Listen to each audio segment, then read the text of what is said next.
Bună ziua! Dorim să vă prezentăm aplicația noastră ce va ajuta în crearea corectă a statului de plată conform orelor lucrate pe fiecare țară a conducătorilor auto ai societății dumneavoastră. Pentru o experiență îmbunătățită, recomandăm folosirea browserului Chrome instalat în limba română și instalarea aplicației Tahoe Analyzer. După instalare, veți regăsi pe desktop o iconiță cu numele Tahoe Analyzer. Aceasta va permite să beneficiați de securitate și viteză sporită. După autentificare, se pot accesa printr-un click secțiunile de generare și pontaj din meniul situat în partea stângă a paginii. Pentru început, veți avea nevoie de descărcarea cardului șoferului în format DDD. Datorită unor limitări de memorie a cardurilor tahograf, este foarte important ca descărcarea cardului, fișierul DDD, să fie descărcat până în data de 8 a lunii curente pentru luna precedentă. În caz contrar, anumite informații se rescriu, iar rapoartele vor fi incomplete. Meniul Generare. Pentru a genera un raport pentru luna anterioară, se accesează meniul și apoi se selectează modulul Generare.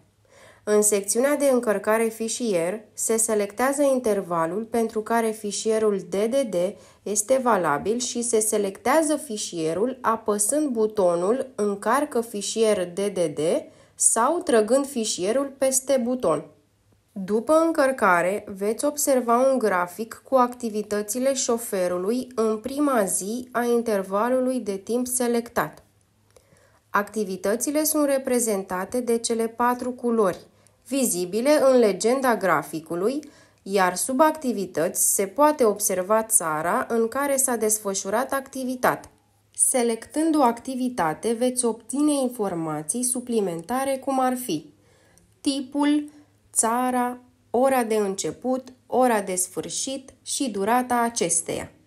După cum știți, nu toate activitățile sunt contorizate. Acest grafic va permite să excludeți activitățile necontorizate prin setarea unor marcări de început și sfârșit a intervalului de tranzit. Markerul roșu reprezintă începutul perioadei necontorizate, iar markerul verde reprezintă începutul perioadei contorizate. Inițial, toate activitățile sunt excluse. În funcție de reglementările țărilor tranzitate și de situația încărcărilor și a descărcărilor, se va pune un marker verde prin dublu click la începutul primei activități contorizate. Perioada care nu are background roșu reprezintă intervalul de timp pe țară unde s-a efectuat o activitate de încărcare sau descărcare și unde șoferul va fi plătit cu salariul minim din țara respectivă.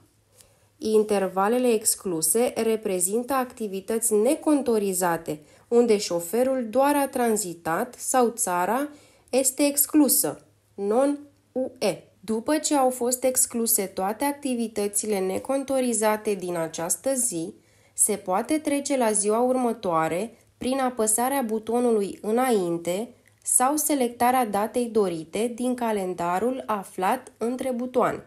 Se va repeta excluderea până la sfârșitul intervalului, iar apoi se va apăsa butonul Calculează.